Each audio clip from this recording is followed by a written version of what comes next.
Hello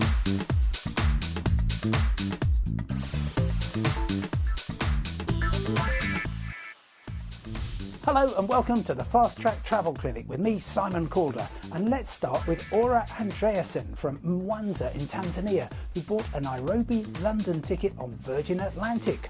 Then the airline announced it was dropping the route. They offered me a flight on Kenya Airways, but I preferred to switch to British Airways. Virgin refused. I was forced to change the date of the flight, paying a charge of $400. Do I have any rights? In these difficult days for airlines, Ora, we get news here at Fast Track almost every day about unprofitable routes being cancelled. Your rights when this happens are very limited: a refund or an alternative flight of the original airline's choice. But I've taken your case up with Virgin Atlantic's HQ. They say it's complicated because you booked and changed your date of travel through an agent. You should have been offered more options about a replacement flight, and you should not have been charged a fee, which Virgin has offered to refund. We've sent you through the contact details. Chris Hare from Kent in southeast England is frustrated by his attempt to claim compensation after 2 flights were cancelled by the German airline Lufthansa because of bad weather. I wrote to the airline to complain. No responsibility was accepted, although I was awarded some frequent flyer points. If my experience is typical, I don't think you should be promoting the European Directive on Passenger Rights as a copper-bottom safeguard for travellers. Chris, the EU rules on what you can expect when flights are disrupted have never been the answer to every traveller's prayer.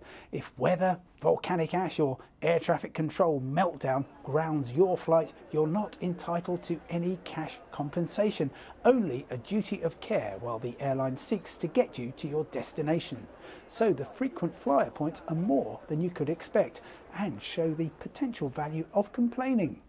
Ed Gelbstein from Geneva did at least take off, as expected, in the comfort of business class on Swiss International Airlines from Zurich to Los Angeles, but his enjoyment of the flight was spoiled by not being allowed that great transatlantic indulgence of looking out of the window. Immediately after lunch had been served, the cabin staff forced everyone to close the blinds of all the windows until shortly before landing.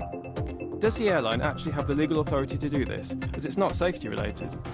Ed, Swiss told me there's no special policy around window blinds being closed on its flights, but if there is a lot of sunlight in the cabin and other passengers are uncomfortable, cabin crew may kindly ask if they mind closing them, but it's not mandatory.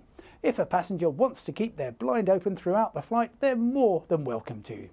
Finally, Bogdan Miklaus writes from Vancouver in the world's second biggest country, Canada, about a prospective trip to the largest, Russia. My girlfriend and I would like a vacation to Moscow and or St. Petersburg to explore a country I've been fascinated by. But we have some concerns about our safety or simply getting ripped off, starting with the airport. Bogdan, I've been lucky enough to travel through Russia several times, from the depths of midwinter to the height of summer, and wholeheartedly recommend the country at any time of year.